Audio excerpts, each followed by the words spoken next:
जय श्री राम। जय श्री राम। भरत जी के वचन सुनकर मुनि ने सुख पाया। भरत वचन सुनि मुनि सुख पाई, सबहि कीन बहु भांत बढ़ाई।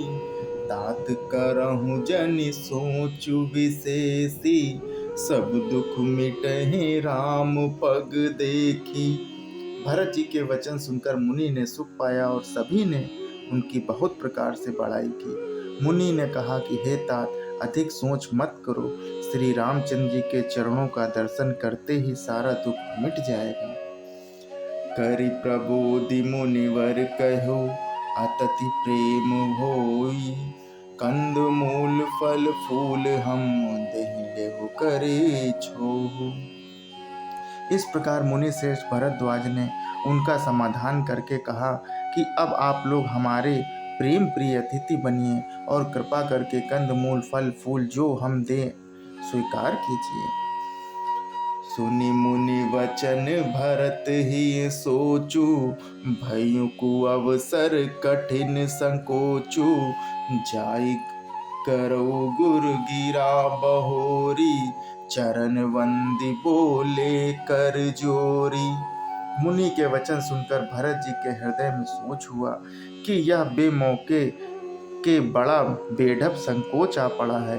फिर गुरुजनों की वाणी आदरणीय समझकर चरणों की वंदना करके हाथ जोड़कर बोले कि सिर धरि आयसु करें तुम्हारा, परम धर्म यहु नाथ हमारा। भरत वचन मुनिवर मन भाए, सुचि सेवक शीस निकट बुलाए। हे नाथ, आपकी आज्ञा को सिर चढ़ाकर उनका पालन करना यह हमारा परम धर्म है।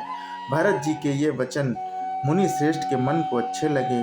उन्होंने विश्वास पात्र सेवकों और शिष्यों को पास बुलाया और चाहे कीन भरत पहुनाई, कंदमूल फल आनहु जाई। भले ही नाथ कहीं तिन्ह सिर नाए, प्रमुदित निज निज काज सिधाए।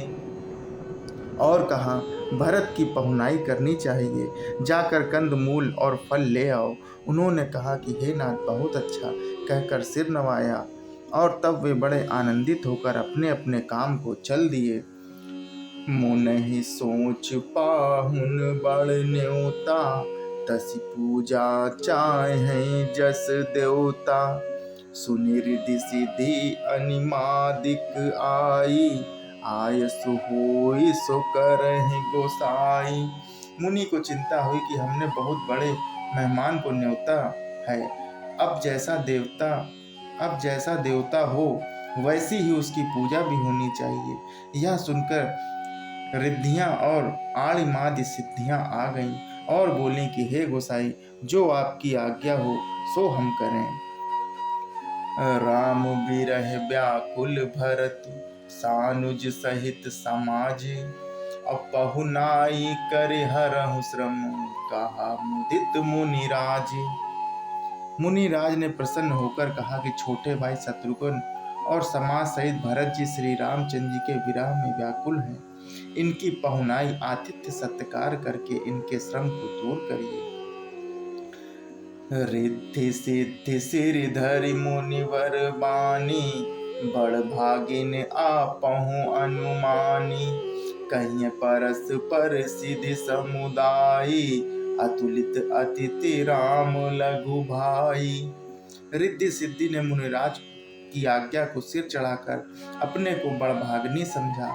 सब सिद्धियां आपस में कहने लगी कि श्री रामचंद्र जी के छोटे भाई भरत ऐसे अतिथि हैं जिनकी तुलना में कोई नहीं आ सकता। मुनि पद बंद करऊं सोई आजू, होई सुखी सब राज समाजू।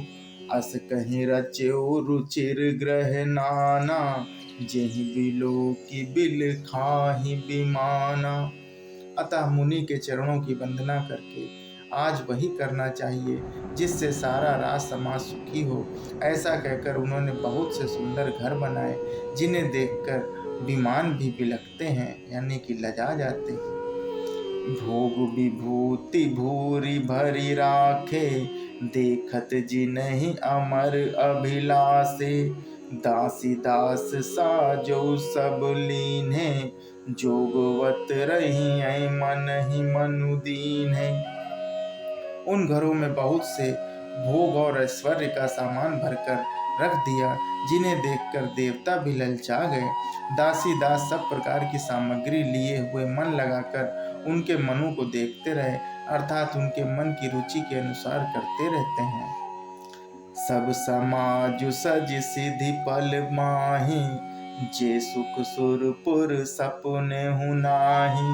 प्रथम ही बास दिए सबके ही, सुंदर सुखद जथा रुचि जेहि। जो सुख के सामान स्वर्ग में भी स्वप्न में भी नहीं है, ऐसे सब सामान सिद्धियों ने पल भर में सजा दिए।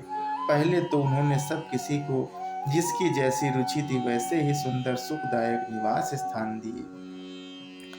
बहुरी सपरिजन भरत कहूँ, ऋषियस आय सुदीन। और विधि विस्मय दायक विभव, मुनिवर तपवल कीन।